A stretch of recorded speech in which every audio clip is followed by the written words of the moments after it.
আমার এই অভিনেতা নতুন ও সরকারি চাকরি পাইছে, সবাই তার জন্য দোয়া করবেন যাতে এই চাকরি সে ধরে রাখতে পারে।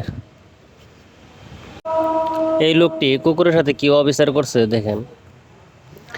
কুকুরকে খাওয়ানো বাদ দিয়ে সে নিজেই খেয়ে ফেলতেছে। আর একে দেখলে ভয় লাগে, মনে হয় যে কবর থেকে উঠে আসছে এমনটা লাগে সাদা পোশাকে তাকে।